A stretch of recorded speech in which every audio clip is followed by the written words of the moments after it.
Very good morning my dear friends. இன்றைக்கி Lime லைரிக்ஸ் morning மெசேஜில் உங்களெல்லாம் சந்திக்கிறதுல ரொம்ப சந்தோஷம். நிறைய பேர் கிட்ட கேட்குறாங்க, சார் நீங்கள் வந்து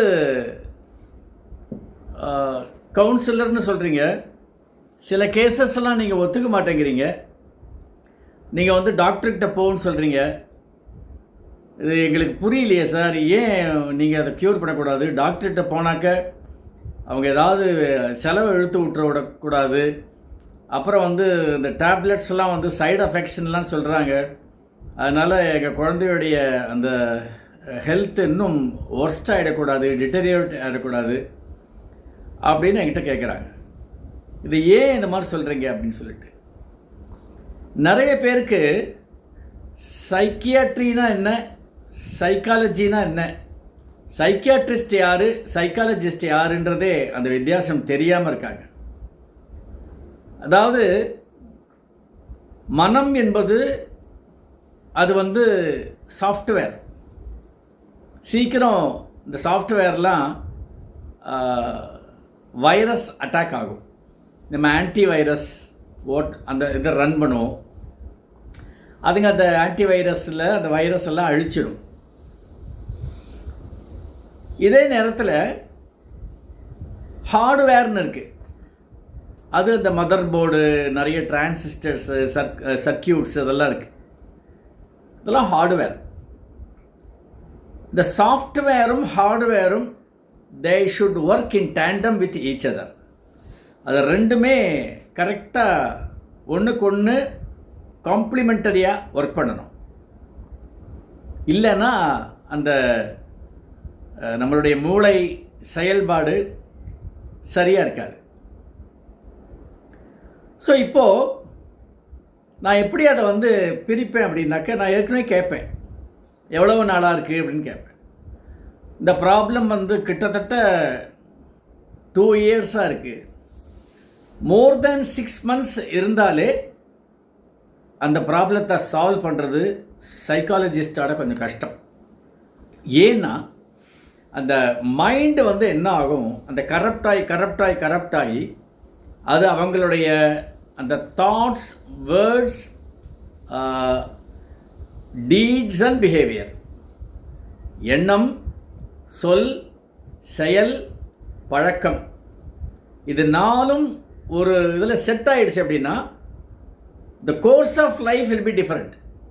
ஏன் அப்படின்னா அது மைண்டிலேருந்து பிரெயினுக்கு போய் அஃபெக்ட் ஆகிடும், ஹார்ட்வேரில் போய் அஃபெக்ட் ஆகிடும்.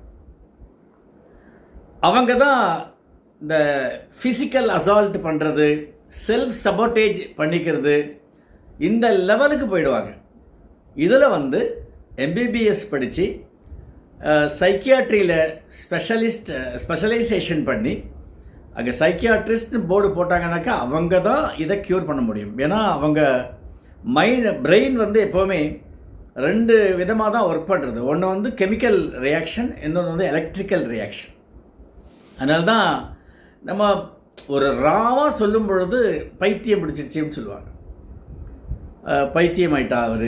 பைத்தியம் அப்படிங்கிறது வந்து என்னன்னு கேட்டால் கொஞ்சம் ஹார்ஷாக இருக்கும். அந்த நான் மனநலம் பாதிக்கப்பட்டவர்கள் இல்லை கொஞ்சம் கூடுதலான அட்வான்ஸு ஸ்டேஜுன்னு தான் சொல்லுவேன். இந்த பைத்தியம்னு சொல்கிறது, பித்து பிடிச்சிட்டுங்கிறது, கோட்டி பிடிச்சிடுச்சுன்னு சொல்கிறது, இது மாதிரிலாம் சொல்லும் பொழுது அவங்கள இன்னும் நம்ம வந்து ஒரு பாதிக்கும்படியாக இருக்கும்.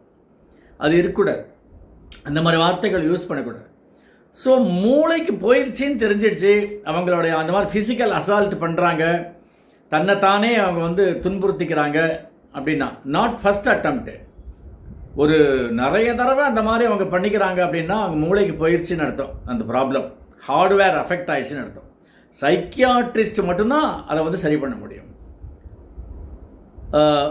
சைக்காலஜிஸ்ட் வந்து மருந்து கொடுக்க மாட்டாங்க, அவங்க வந்து கவுன்சிலிங் சொல்லக்கூடிய அந்த வேர்டி ட்ரீட்மெண்ட்டு தான், வார்த்தைகளில் அவங்கள சரி பண்ணுவாங்க, புரிஞ்சுட்டு அவங்களுக்கு ஏற்ற மாதிரி சஜஷன்ஸ் கொடுப்பாங்க, ஆலோசனை கொடுப்பாங்க. ஆனால் சைக்கியாட்ரிஸ்ட் வந்து மூளையில் எந்த அளவுக்கு அவங்களுக்கு எக்ஸ்டென்ட் ஆஃப் டேமேஜ் இருக்குது, எந்த அளவுக்கு அவங்களுக்கு வந்து அது முத்தி போயிருக்குன்னு தெரிஞ்சு அவங்க மருந்து கொடுக்கணுமா, இல்லை ஆன்டி டிப்ரெசிவ் மெடிசன்ஸ் கொடுக்கணுமா, இல்லைன்னா வேறு ஷாக் ட்ரீட்மெண்ட் கொடுக்கணுமா, கெமிக்கல் கொடுத்து அந்த மருந்து மூலமாக குணப்படுத்தணுமா, அப்படி தான் அவங்க தான் டிசைட் பண்ணுவாங்க. இது சைக்காலஜிஸ்ட்கிட்ட தயவு செஞ்சு இந்த மாத்திரை மருந்தெல்லாம் காட்டாதீங்க, அவங்களுக்கு புரியாது, தெரியாது. They are not competent. டாக்டர்ஸ்கிட்ட தான் போகணும். ஆனால் டாக்டர்ஸ்கிட்ட போயிட்டீங்கன்னா அதுக்கப்புறம் அது க்யூர் ஆனப்புறம் சைக்காலஜிஸ்ட்டை வரலாம். வந்த உடனே நாங்கள் வந்து அதை கன்சாலிடேட் பண்ணுவோம், அந்த ஹீலிங்கை வந்து கன்சாலிடேட் பண்ணுவோம். ஸோ இப்போ புரிஞ்சிடுச்சா சைக்காலஜிஸ்ட் யார், சைக்கியாட்ரிஸ்ட் யாருன்னு? அடுத்த ஒரு எபிசோடில் எப்படி சைக்கியாட்ரிக் கேஸை நான் ரெஃபர் பண்ணேங்கிறத உங்கள்கிட்ட நான் சொல்கிறேன். All the best my dear friends.